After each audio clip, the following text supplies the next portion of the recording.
Lusaka's busy streets are more than just routes of daily life. They've become hotbeds of corruption.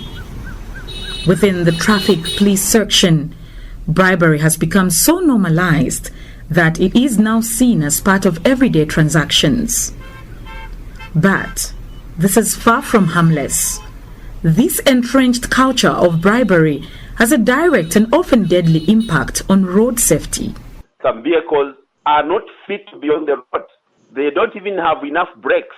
But what we see, they are still allowed to go through the roadblock, and by so doing, accidents happen. And that's the reason why, when you find that accidents happen, it's because people who are manning these roadblocks are more into business of collecting money from drivers whose vehicles do not have even road fitness, road license. They go scot-free because at least they have something to give out to police officers to let them go. And by so doing, they are endangering people's lives. That was governance expert Wesley Mianda highlighting how corruption on our roads is not just unethical but deadly. For Lusaka's bus drivers, bribery is a daily reality. During my investigation, I spoke to drivers from major bus stations including Lumumba and Kolimatawa. Their stories were strikingly similar. Paying bribes to avoid fines or penalties has become a routine part of their work.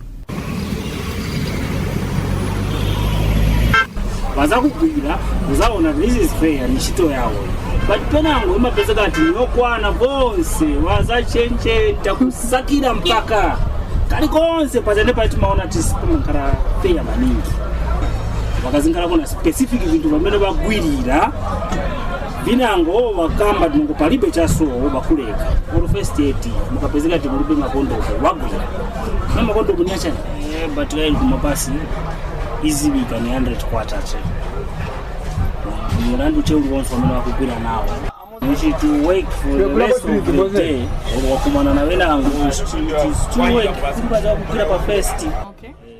They're just right after that roundabout there. I was made to pay 100 kwacha in the morning, and they explained to me saying I used the wrong lane, which I was in the right lane, and these monies that we are paying to these same traffic officers is not accounted for because we are not given any receipts. They just use it. Once we pay, they just put in their pockets. Our police wakasecha moto vaiona chati misongo na license akupitisa notiambu leta book leta spare tire letoneka temo bwana bwanje grass vachikugwira ati gwa grass nokufanyika ananga chokuveninga system amdani nembesera ko boso The driver's accounts become even more alarming when you consider the condition of the vehicles themselves. Many of the buses on Lusaka's roads are quite frankly death traps. So how do these unfit vehicles pass fitness tests at the Road Transport and Safety Agency or get through police checkpoints? According to the drivers, the answer is simple: bribes. Some Lusaka residents express concern. Some vehicles are not in a good state to be on the road, which is being overlooked by some road traffic agents. I think they have to ensure the vehicle is in a good state, and the driver is a driver who is an experienced one with the license. They shouldn't just be interested in receiving money because many lives are being lost.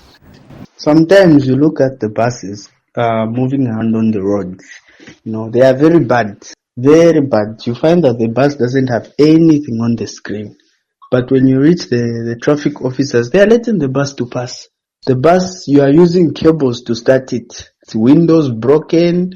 You are not even comfortable. Instead of at least assessing the bus, looking at it, carrying passengers in there, but police officers are not doing anything. And to my concern, I think that's bribe. The link between bribery and road accidents is undeniable. When officers accept bribes to ignore faulty brakes, bald tires, or overloaded vehicles, they directly increase the risk of accidents. These are not minor infractions. They are serious, life-threatening hazards. Data from the Road Transport and Safety Agency reveals a troubling pattern. The agency reported 8,809 road accidents in Zambia during the first quarter of 2025, leading to 498 fatalities. Poor road infrastructure and unworthy vehicles exacerbated the problem. To provide further insight, here is RATSA's Head of Public Relations, Chilufya Mwelwa. Motor vehicles that are not roadworthy are not allowed to be on the public roads. Public service vehicles, PSVs, have specific regulations that should be adhered to because they are passenger carriers. Any PSV vehicle flouting any laws and regulations is penalized by either revoking its road service license or being prosecuted in the courts of law. In some cases, PSV vehicles with offences are seen moving because they operate in areas that are difficult to police. But we are doing everything possible as the RTSA to ensure that we are vigilant and we're able to see what's happening on the road. The use of the AI cameras is another measure the agency is using to book motor vehicles that are not roadworthy. Transparency International Zambia's Bribe Payers Index sheds light on the sectors most affected by bribery.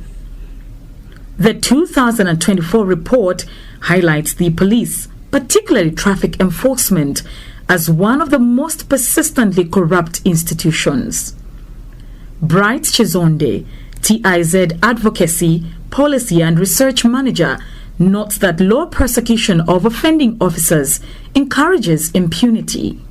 The findings of the 2024 ZBPI point to the need to consider the underlying behavioral factors driving the corruption behavior on both the side of the public as well as police officers. We note that the law prosecution of offending officers encourages impunity to the extent that others are now bold to perpetrate this vice in the public. A report by the World Bank notes that ensuring integrity in road infrastructure and enforcement remains a major challenge globally. Fraud, corruption and collusion are deeply entrenched and resistant to quick fixes. The United Nations further states that funds meant for road safety often end up in the pockets of corrupt officials, putting countless lives at risk. To get the police's perspective, I spoke with Zambia Police spokesperson Ray Hamonga, who insisted that the service does not condone corruption. Traffic officers found soliciting or accepting bribes face severe administrative and legal action. Disciplinary actions measures may include immediate suspension or dismissal from the police service, a criminal prosecution under the Anti-Corruption Act and the Penal Code of Zambia, as well as forfeiture of ranks and the loss of benefits in accordance with SAFE's regulations. As regards to status of ongoing investigations, due to the sensitivity and integrity of these investigations, specific details cannot be disclosed at this stage. However, some cases have progressed to disciplinary hearing and are being jointly handled with the ACC. But the drivers I interviewed say that they have little faith in internal reporting systems. They claim that reporting corrupt practices is often a dead end with no visible action taken. These issues of corruption, we are tired and fed up of them. These things have been happening over and over. We've been giving them monies without any receipts. So it seems just that I think all the system is just corrupt, because despite how many times we are going to complain, still there is nothing that these people do.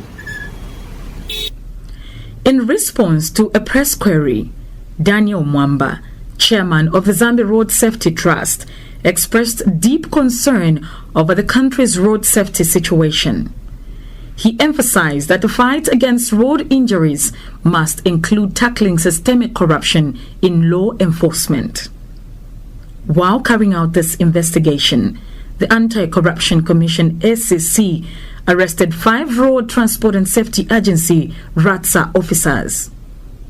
According to the SCC, the officers were allegedly involved in accepting bribes and unlawfully issuing driving licenses and test certificates without proper inspections. The arrests were announced by SCC Director General Daphne Chavu on June 5, 2025, after an inquiry sent by Capital FM to determine whether there were ongoing or planned investigations into bribery allegations against officers, particularly those in traffic enforcement. The officers were arrested following investigations on allegations of soliciting and accepting bribes from motorists or overlooking traffic offences, issuing test certificates without physical inspections. They were also issuing licenses and providing other favors contrary to the Road Traffic Act, Chapter 464 of the laws of Zambia. If you license vehicles, for instance, which are not roadworthy, what happens? It means road traffic accidents escalate, which lead to serious damage and unnecessary loss of lives. Reporting for Capital FM, I am Lucy Nambela.